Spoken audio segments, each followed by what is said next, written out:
Good Friday to everyone. It's around noon here in sunny, muggy Louisiana. Strathclyde Engraving again, bringing you another video in the series on this piece that I'm doing. I have finished with the metal removal, plowing it out, in other words, with a graver. And what I'm doing right now is going back through and taking a real close look at the edge of my lines, because naturally I want these things to be as straight as possible, up to an extent. Remember, we are going for a look here that was carved out of stone, and naturally that means that, I don't want all of my lines perfectly even, but it aids me later on down the road to come back and try to edge these lines up, the functional design part of the design. It makes it easier for me when it comes to actually using a high-speed rotary handpiece to get in and texture the background. Some of the areas on this I will not be able to use my GRS850 handpiece, high-speed handpiece, and that's simply because of the fact that it only accepts a specific type or specific size of burr in terms of the shank on that burr. So the high-speed handpiece is designed, the 850 is designed to use a 1/16 of an inch shank. The problem is, even when it comes to dental supplies, the smallest burr that I have been able to find is in a 1/16 shank is a 1/2 millimeter ball burr. I can find absolutely nothing smaller. Now, you can have them custom made.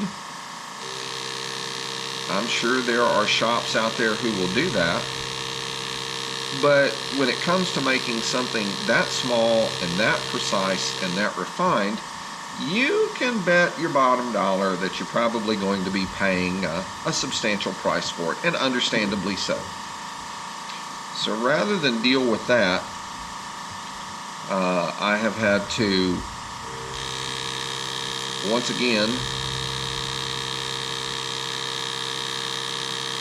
equip my shop with a new tool, and that tool will be arriving next week. Now, GRS850 handpiece is driven by air.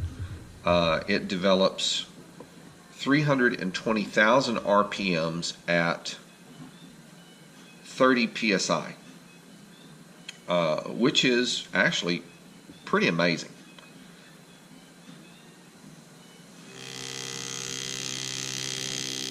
The handpiece that the tool that I removed, or that I picked up, was a micro motor system. So in other words, inside the handpiece there's a small, brushless motor, and that motor spins up to around, at least the one that I'm looking at, around 58,000 RPMs. So by purchasing this tool, which was something that, I really didn't want to do, I have been able to, I will be able to use ball burrs that are smaller in size. Now, the flexible shaft unit that I used on the very first Moku tube that I did, although it worked in that pinch, I also realized that it's not something that I would be able to rely on a constant basis, and there's a simple reason behind that. It does not run as smooth as it needs to. It runs smooth enough for something, as precise as stone setting, but for what I'm doing, the handpiece itself is actually just a little bit too unwieldy to be able to do the job correctly. With this micromotor system, I will be able to use burrs that I can readily purchase at a lower cost, going down in size to 0.3 millimeter. And that will make a huge difference for me.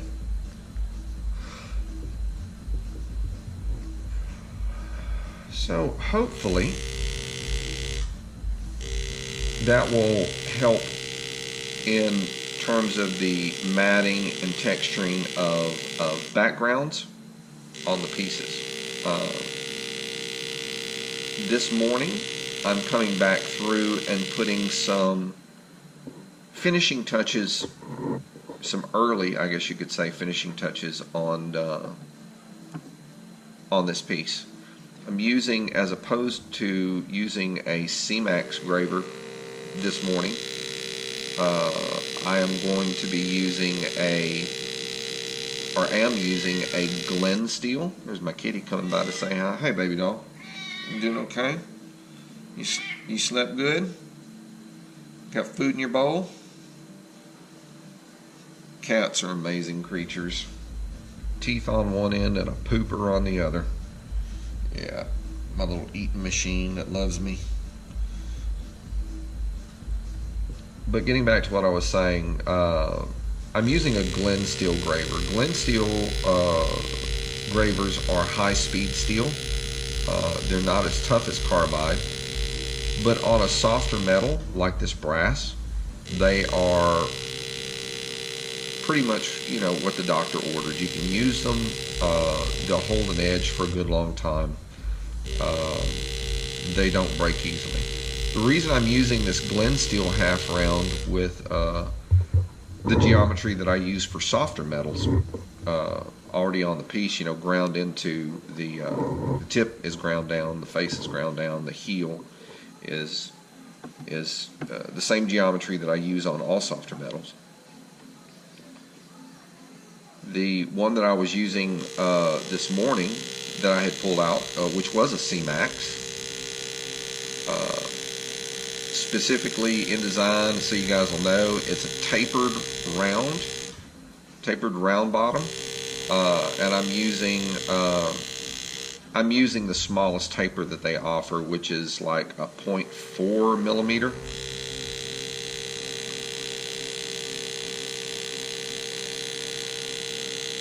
But my C-Max decided it was going to snap on me this morning.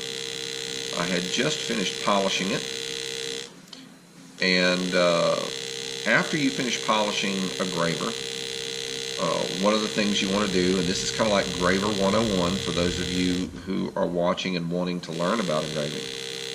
One of the things that you do after you finish sharpening a graver is you kind of jab it into a chunk of soft wood, and I have some softer wood here on the bench. When I did that, and I don't think that I came down with a tremendous amount of force, that graver snapped in 3 places. So I had to go on ahead and order another one of those, in addition to 2 more gravers that will most definitely aid me in my endeavors. Tapered flat. So the bottom of the graver is 0.2 of a millimeter wide, so 1/5 of a millimeter basically, and it tapers from the bottom up, from the face up, at a 15-degree angle. So those will allow me to get in some tight spots to do some cutting and stuff like that. But I wanted to go through and, you know, on these lines, give myself a very solid edge, because you got to remember, using a flat or using a V-shaped graver, needless to say, it cuts a V into the metal. So you can't really get close to the wall and get like a vertical, almost like a 90-degree cut. With a half round, you can get a lot closer to that, and the size of this half round allows me to get into the design a lot easier.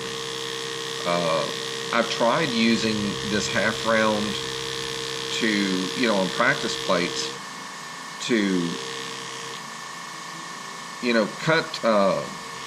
cut the initial design of my Celtic designs. Because a lot of times I'll come back with this after I have cut the initial design to give myself deeper, straighter lines instead of a V cut. The only problem with this is when there's a lot of metal there, you're initially cutting these, your design lines. This graver, when you cut curves with it, the heel tends to drag and it shows. And in some places that's not very advantageous. It doesn't look good at all. So I can't really, as much as I'd like to be able to use it all the time, I unfortunately cannot. Okay.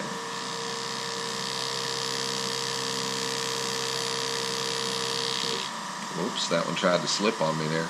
Y'all saw that? That's the thing you got to be aware of, got to be careful of.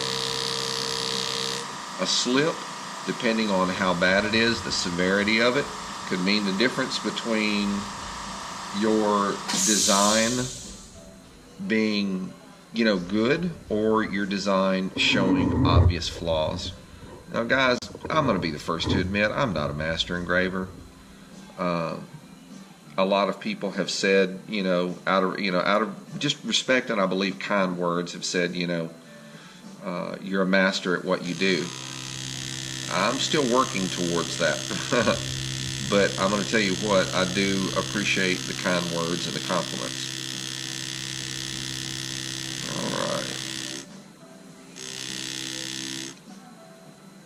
Kind of taking a look at where my design is and how I'm going to proceed with this cut.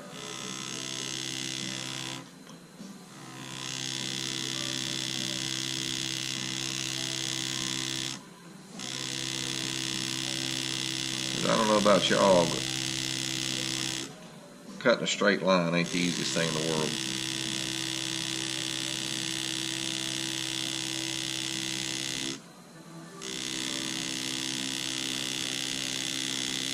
I may make pushing this graver across this metal look easy, but trust me, there is a fair amount of graver control that you have to maintain. Another trick for folks who are just learning, who are watching me to learn to engrave, when you start cutting and you have like a corner that you can start at, as opposed to going down and then digging forward, which will leave heel marks on the rear wall, start away from your wall and set your graver and move forward that way. That way, what you can do is what I'm going to do here. You can come back around to that spot that you started the graver at, and then cut back towards a corner, and it gives you a cleaner cut and it delineates the corner a whole lot better, makes the corner stand out a whole lot better. So that's what I'm going to do. I'm going to tilt up, get my graver set, and then slowly just kind of pop back into that corner. And that does the job. So I'm going to look and see if I've got any other places where I need to do that. Yes, I believe I do right here. So I'm going to take a quick look at that and see if there is, yes, that's a little spot right here where I need to get. And you'll see this with your naked eye simply because the bottom of this graver has a little bit of a higher polish. So it makes kind of a bright cut line. If you polish the bottom of your graver before you use it, after you've sharpened it, you polish it up, you'll constantly get those beautifully clean lines. Okay, I've got a little nastiness I wanted to clean out of that corner, which I did. All right, so now what I'm going to do is I'm going to start taking a look at my design and you know, picking spots and just going through and cleaning it all up around the edge. I mean, it won't take too long. It'll probably be a little bit more time consuming, but by doing this, I feel like my lines are going to look a lot better. I'll only end up doing it in areas where I feel like it's desperately needed. I probably won't do it over the entire piece. There's some of these, some of the lines that result from plowing out the negative design areas. There's some places where it leaves like little bits of metal, and with a little bit of time and some patience and a half round, I can go back in and clean that right up. And this will make it easier on me when it comes down to actually removing the metal. Got an uneven line here that I can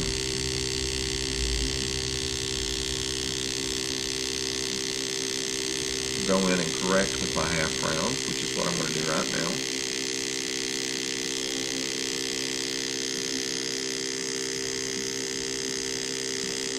Continue moving here. Okay, got to make a little corner here.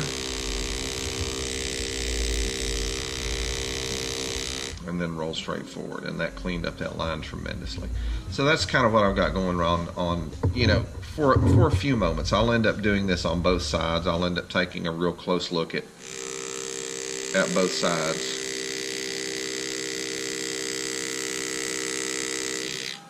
And areas where where I can use this half round to, you know, to achieve something, I will.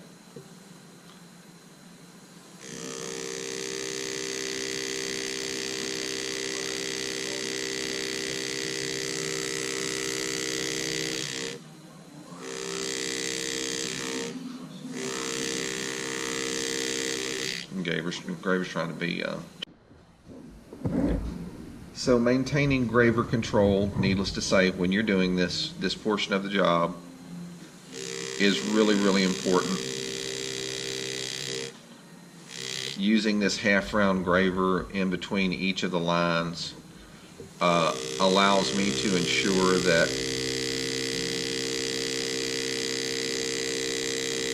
each of the gaps between the lines, the breaks between the ribbons on this piece are actually equidistant, which makes for an overall more aesthetically pleasing piece. So you guys are going to see me moving this around quite a bit this morning, and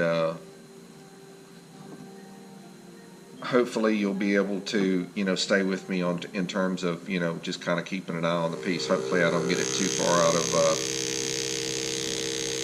the look of my lens.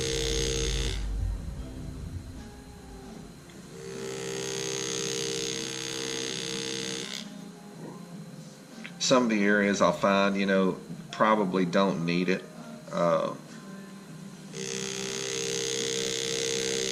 And I can get away with not doing it in those areas.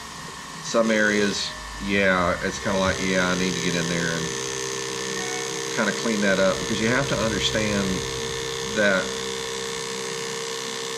that high-speed ball burr, that really removes metal in quick fashion. And you don't want to have to use a round burr in an effort to even up lines. It can be done, but not as effectively as it can be done with a well-sharpened graver. So that's kind of what I'm doing, is just going back and, like I said, cleaning things up. You know, making sure the edge of my lines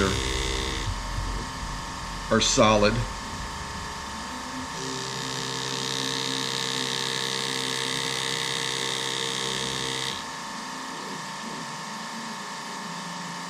And look good.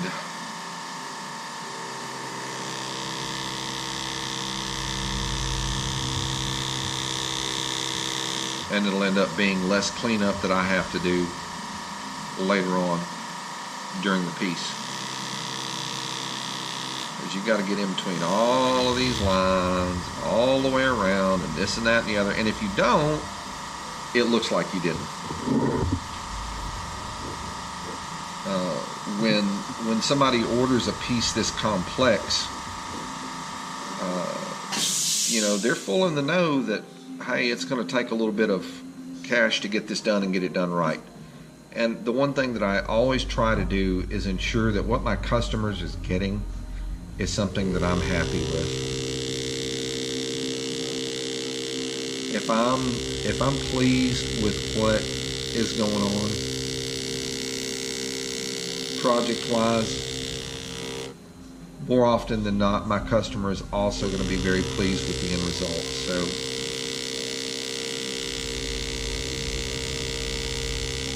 it's always good to kind of sit back from somebody else's point of view and take a look and say, is this the best I can do? If it's not, what am I doing that I can do differently that will make the piece appreciated more, give it more pow when it's presented? Because visual impact is a big thing here. I mean,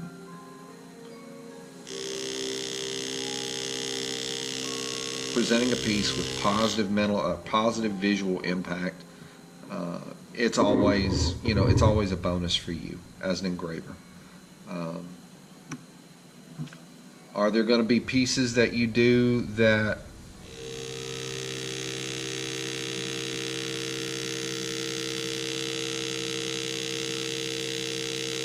you're not going to be overly happy with? Of course. I think that's just the nature of the beast.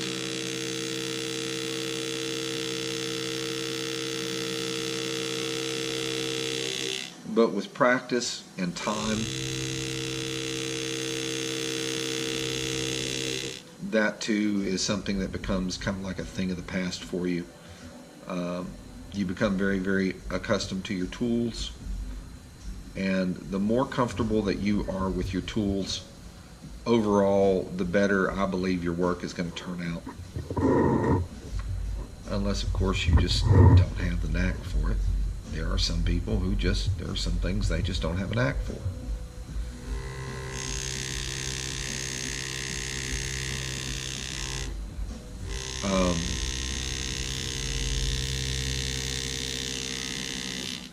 I have a close friend and fellow engraver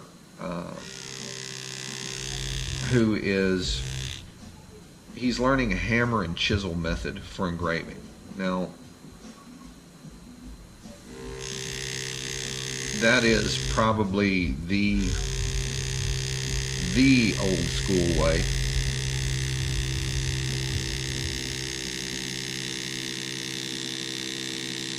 Of engraving a piece. Angle there was getting a little tight on my wrist, and I know I couldn't maintain control there, so let's move this piece around a little bit.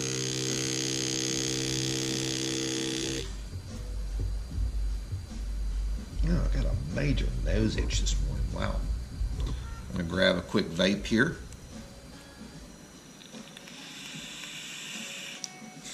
And we'll keep moving. This will actually go much quicker than what we were doing before in terms of the metal removal.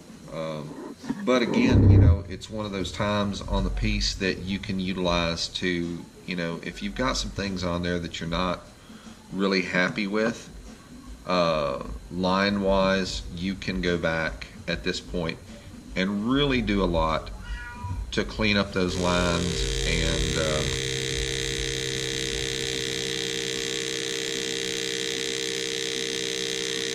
give the piece a much more refined look. There we go. My cat is trying to tell me something this morning. What, baby? What's up? You want to come sit in Daddy's lap while I engrave? I can't do that. I'm afraid you get metal in your eyeballs. Then I got to take you to the vet, and I can't afford that. Shoot, I've been dealing with a sinus infection for better than a year now. I still haven't gone to the doctor. Thank you, Obamacare.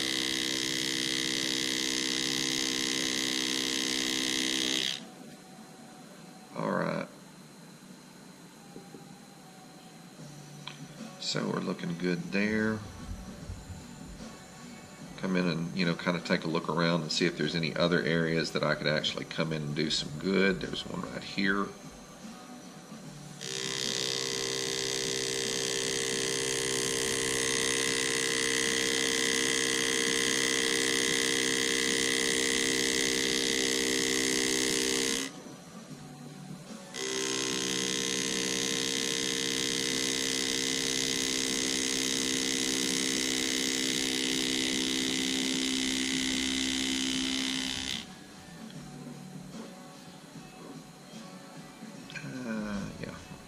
This angle.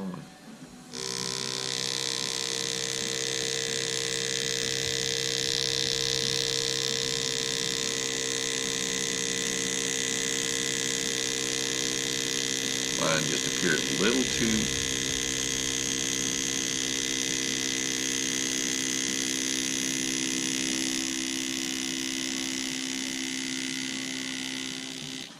too thick for one spot, so what I wanted to do was just kind of go back and clean that up. And I'll go in and clean up that corner as well. Let me get my camera focused here, see where I'm at. Yeah, I see where I'm at. Okay.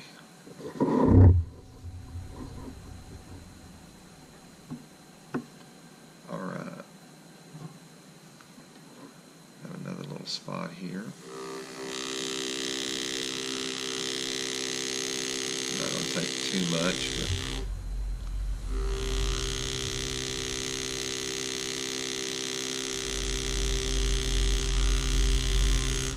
definitely want to come in and try to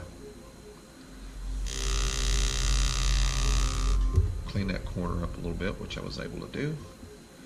Yeah, it's not all over the piece it's going to require this. There's just a few spots that really needs it.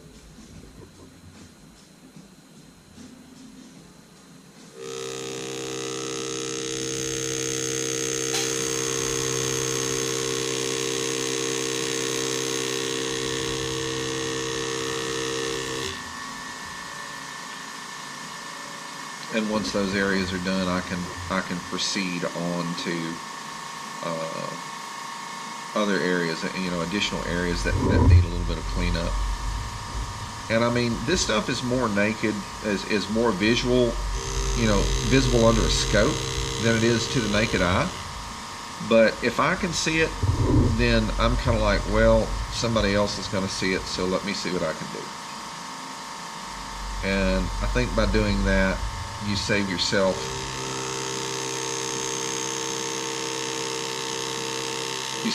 a lot of heartache.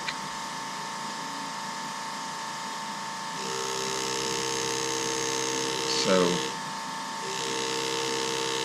I think I'd rather save myself the heartache, to be honest.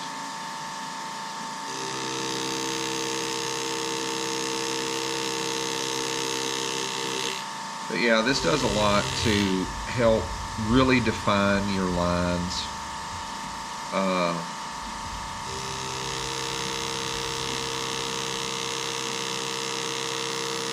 And make the piece look good overall. So we've gone all the way around the outside, and we're still kind of, we're doing a little bit of work along the edges of some of these lines in an effort to get a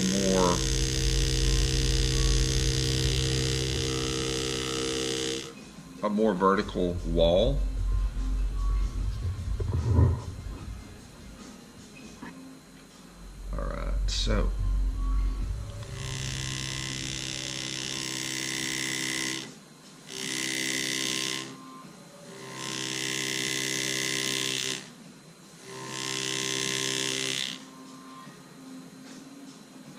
So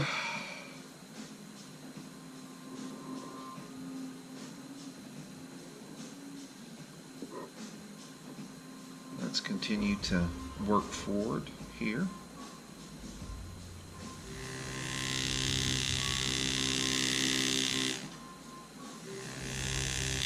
Very good, didn't have to worry about that area. Just a quick line there, here or there. That's when it makes the thing a lot easier to deal with. Alright. I've got a wall here that I'm not overtly happy with. And I'm going to try coming at it from the outside to, you know, in an effort to try to edge up the line, clean it up, make it look a little bit more consistent.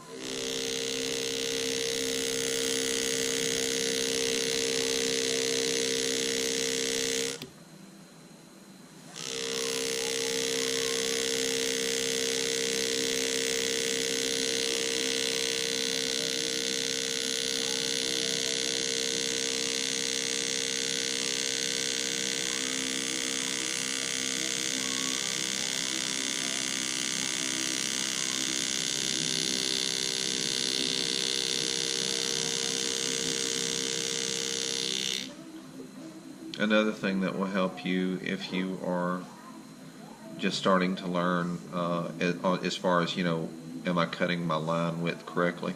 Look at the metal that's rolling up in front of your graver.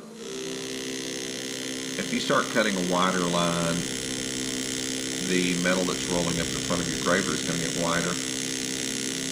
If you start cutting a deeper line,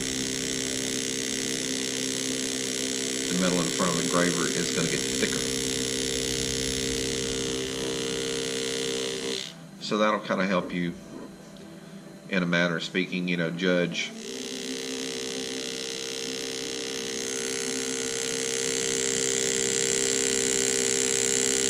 feel like there's a little bit of excess metal.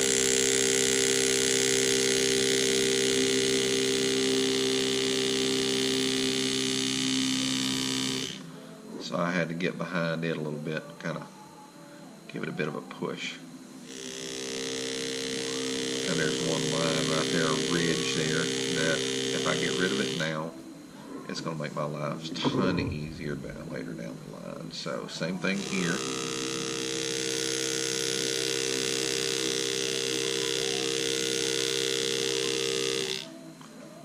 And I'm going to come down and give myself a little bit of a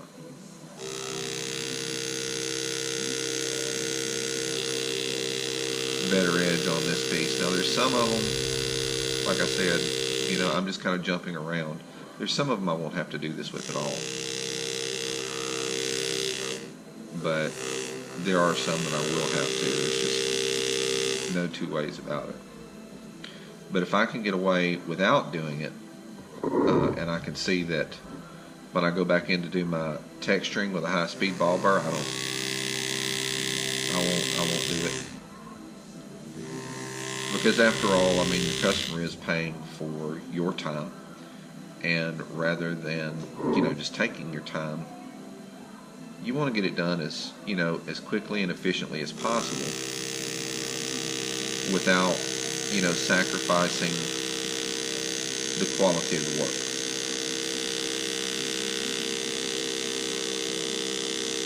Now, I'm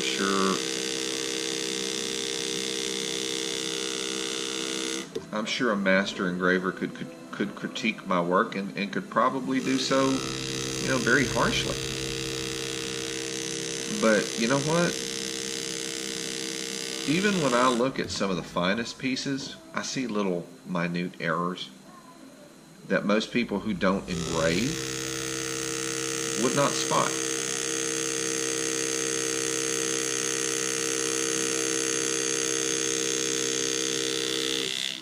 And, you know, it's not about, oh, look, you screwed up. These little small imperfections here and there are actually what makes, it's one of the things that gives engraving its charm. It's not exact. It's not perfect. It's there's an element of humanity in the piece and human skill that I'm sorry, you don't get with a laser engraver. You don't get with a rotary CNC that does all of this kind of stuff. So, not really, not trying to put that stuff down, but just there is something to hand engraving that does not exist when it is imitated by machine. Now, for a jeweler, engraving the inside of a ring, they make machines that do that, and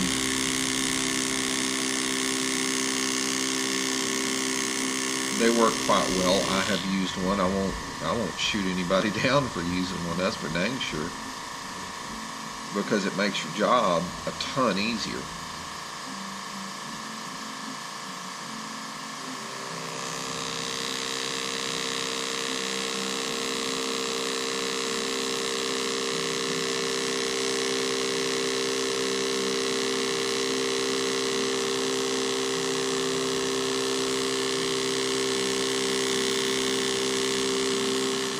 Those tapered flats that I ordered this morning, I had to place an order. Those are going to come in really handy, I believe. I'm looking forward to using them. I can see where they could, would fit a specific niche in terms of my engraving. So I'm interested to receive those. It'll be next week before I do. So I won't be able to use them on this piece, but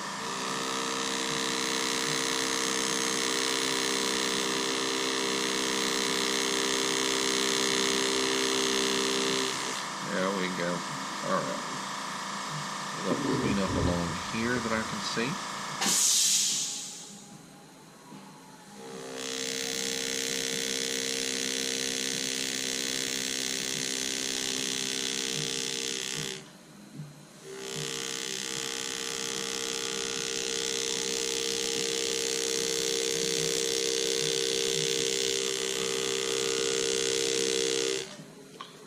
Alright, folks, I'm going to take a quick break. I've been at the engraver's bench since quite early this morning to, expedite this piece and get as much done on it as I can possibly get done in a day's time.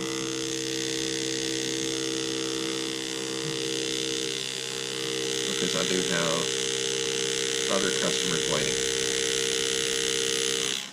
So if you'll give me just a moment, I'm going to take a quick break and I'll be right back. GoPro, stop recording. Alright, I have returned and we're back to what we were doing before. Got everything taken care of, handled, whatever you want to call it.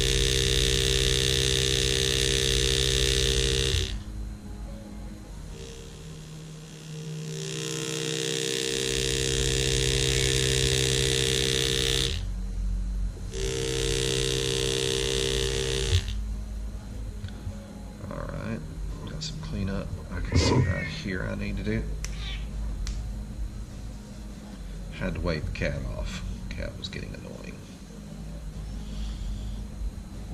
So readjusting scope here and heading back in and doing a little bit more cleanup.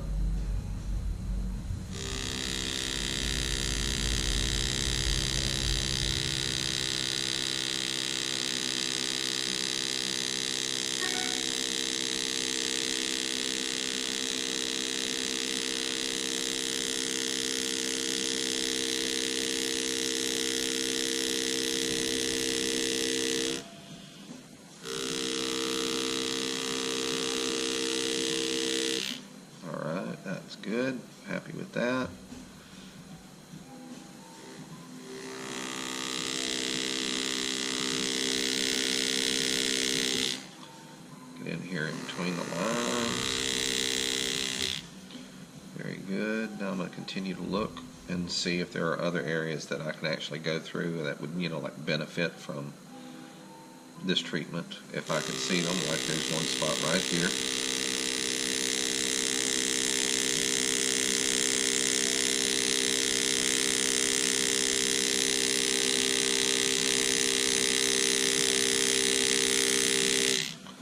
Help straighten up that line a little bit. I'm going to do the same over here on the other side.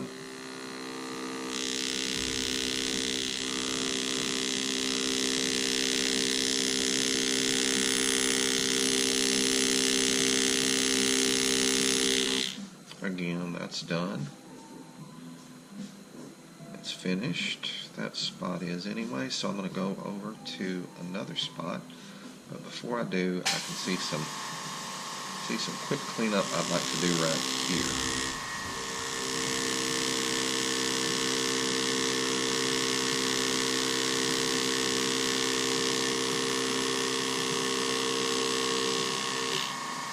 Now, I'm not as much trying to remove a ton of metal from the side of the wall here, this design element. I'm just trying to make the drop a little bit more vertical, I guess you could say.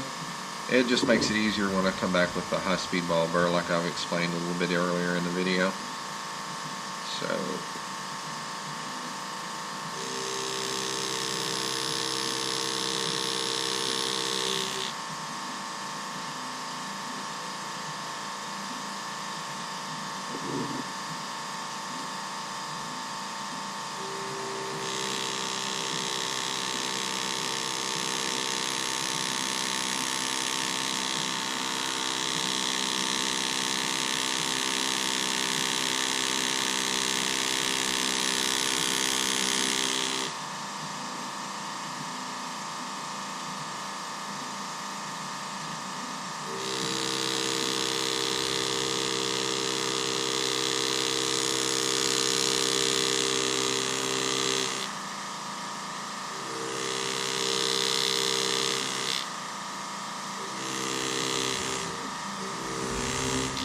there we go.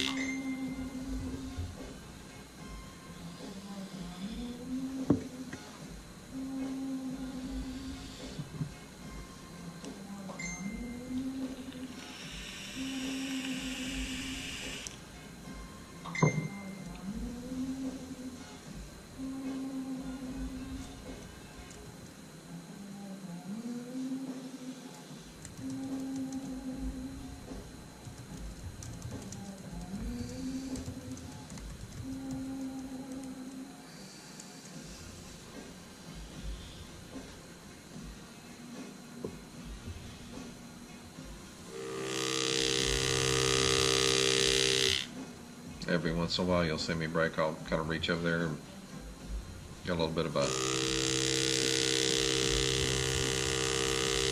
chat going on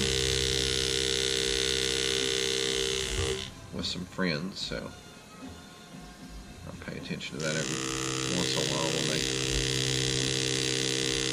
swap over something that's comment worthy. Okay, so let's keep looking. How we looking? How we looking?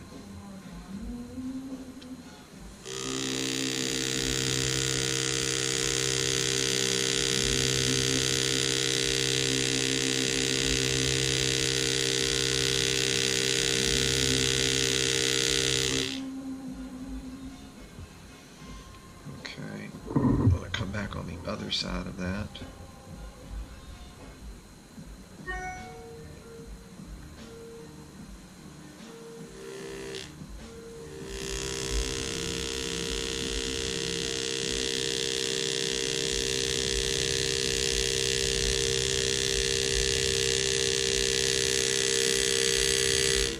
All right, we hit something there. Burr of metal that needed to be removed anyway. And this is a good thing, we got rid of it so we don't have to worry about it later on. Alright, go back in, we're gonna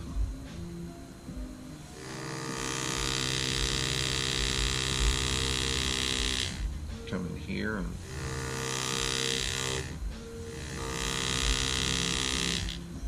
clean that up a bit.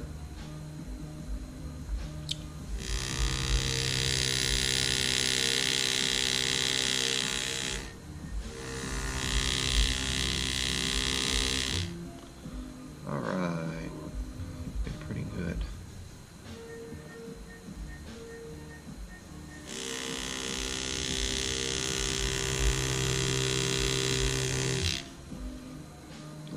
There's an area right there that needs some work. I can see it.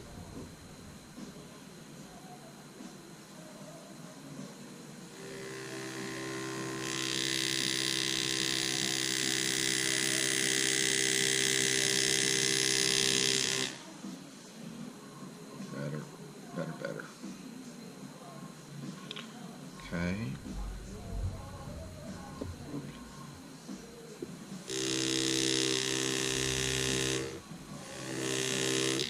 Very good.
Oh, look there. There's a spot where I didn't remove all the metal.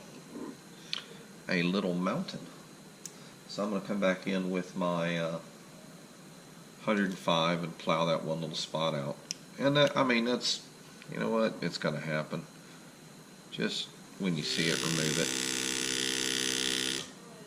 it. And with the Engraver Mach AT and the 901 handpiece, your gravers all fit in a quick change collet.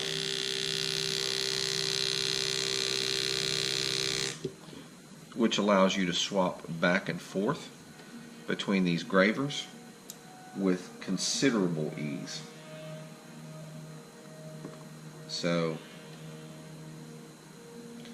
definitely a a positive thing, I guess you could say.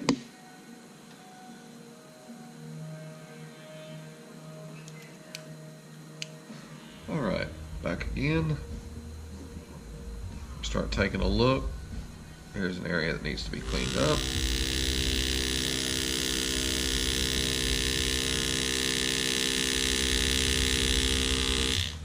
And the nice thing about it is you can usually do it with one stroke.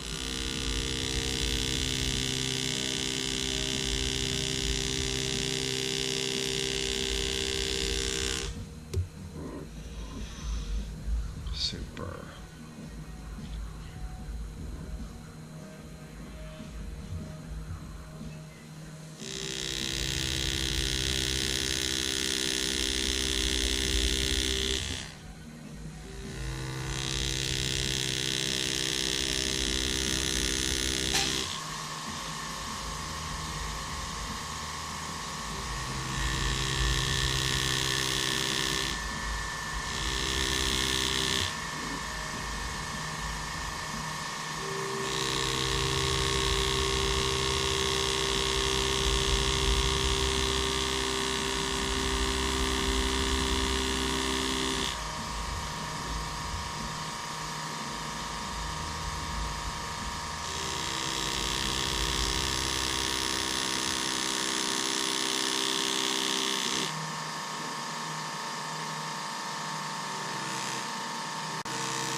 Hmm.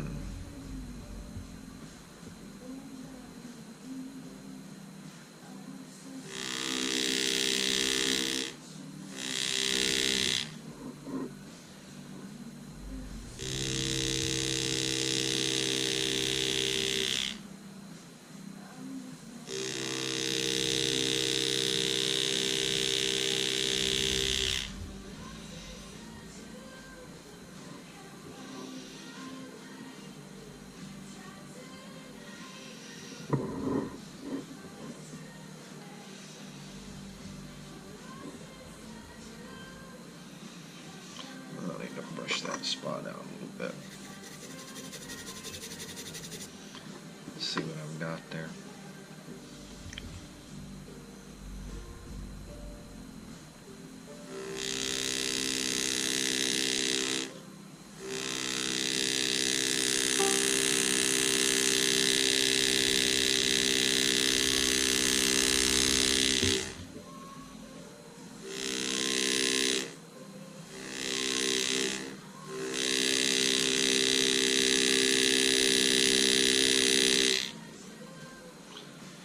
Yep, even the best of us slip with the graver every once in a while.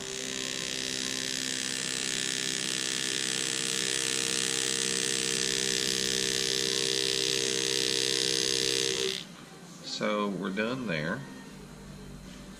Let's keep moving through it, because I'll have to flip this over and do the same thing to the obverse.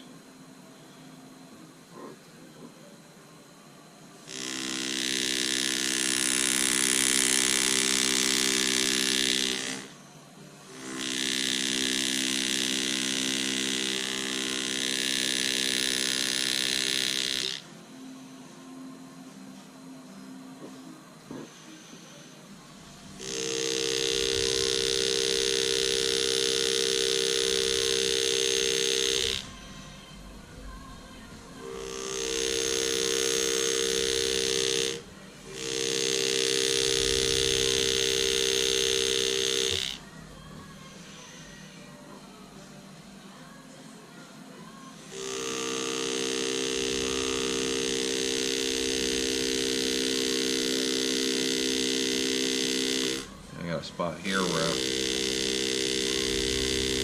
cut a curve with my flat graver, and it worked out well, but there was still a little bit of excess metal left, and I have to come back in and actually take that out right now. I can see it, and it's at a point, it's so small, in other words, that if I try to get in it with a ball burr, I'm gonna be in trouble. I don't like being in trouble. Wow, didn't need that.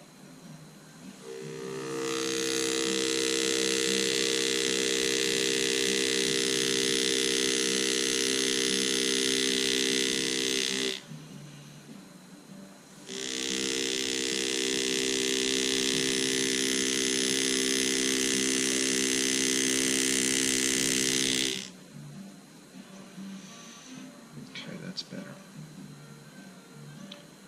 Let me look. Really solid here. Could use a tad to clean up.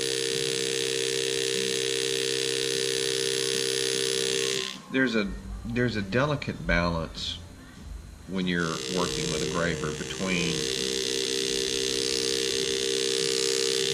holding on to the thing too tight and not holding it tight enough. And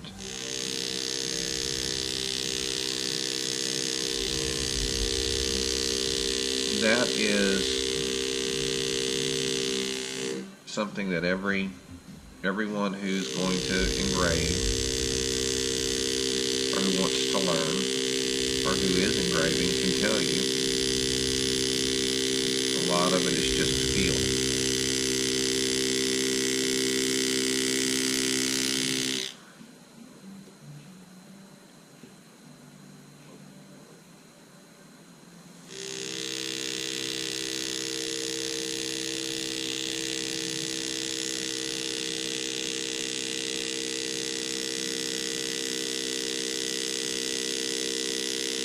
a good bit of it this side as well. I mean, you can't leave that out.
I can get in this nice little tight space without too much heel drag.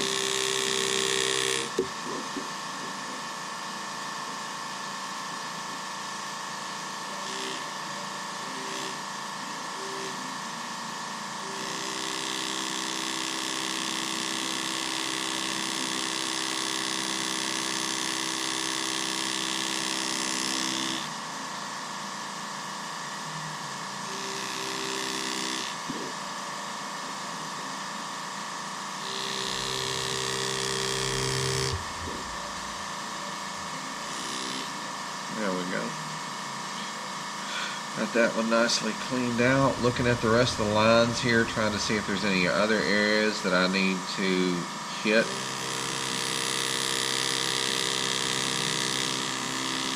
Just in an effort to help straighten out a line, clean something up, make something look better. Like here's a line that does need some straightening.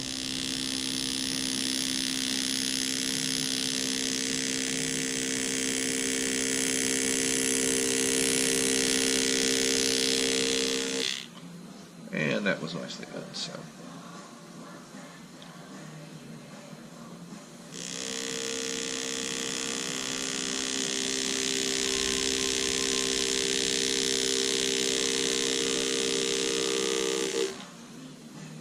Very good.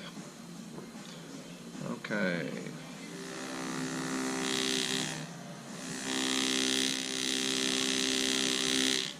Okay. See another spot here that could use just a little bit of help. Kind of make when I get busy with the burr, it'll make my life a little bit easier. Okay, we're going to do the same over here.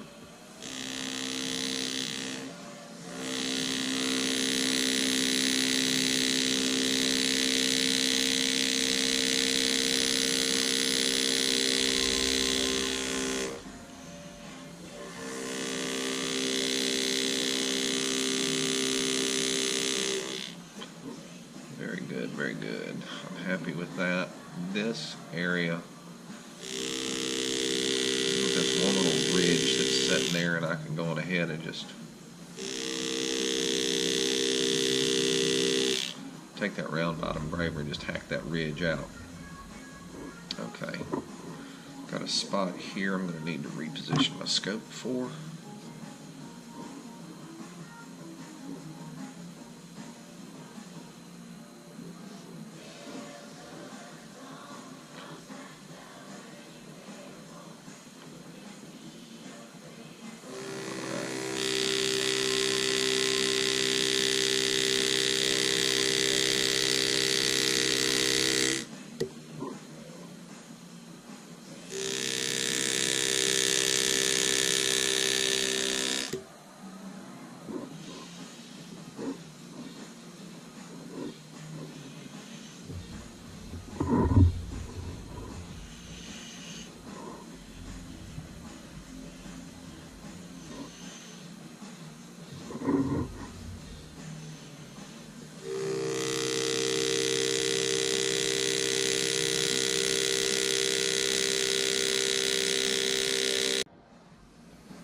A little bit of everywhere, just kind of bouncing around.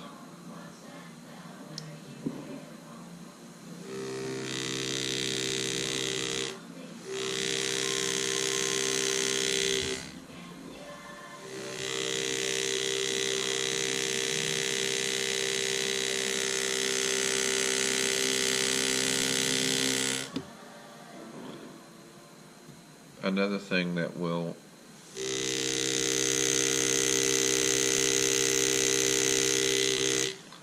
beset someone who's just starting out is the metal removal aspect of it. How much metal do I remove? What area should it be removed in? You know, a lot of different things. I'm going to take a look at these with my glasses right quick. I've pretty much got most of this back here, so I'm going to come back, kind of roll it around, and begin to take a look at this top edge here and see if there's areas there that could benefit from a touch-up, which I'm sure there are.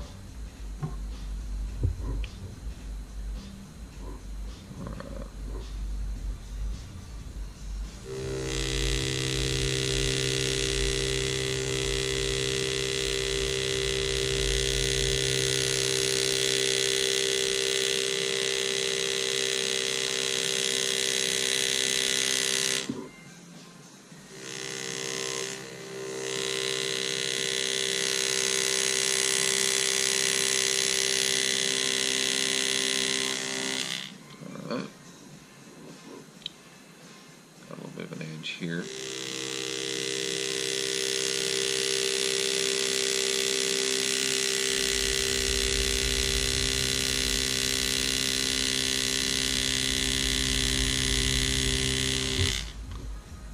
Super. Got one right here.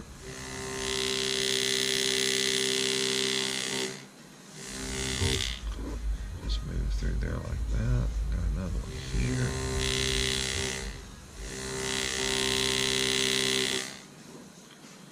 Another one here on the other side of it, but I need to focus my scope because that was actually a little steeper. It's an area that I didn't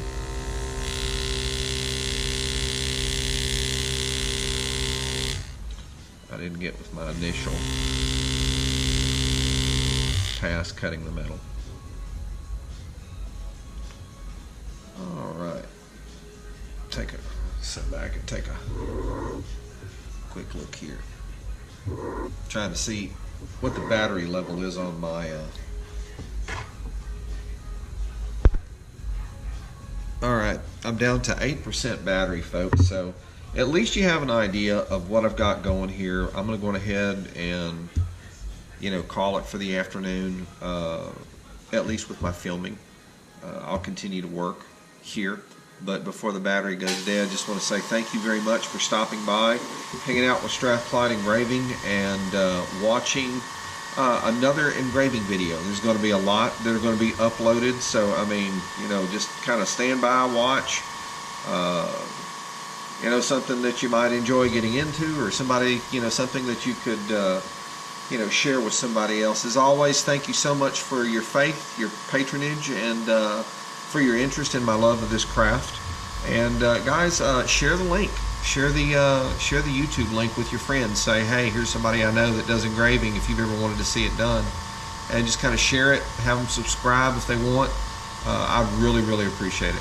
All right, folks, take care, and look forward to posting another video. This is Strathclyde Engraving signing off. GoPro, stop recording.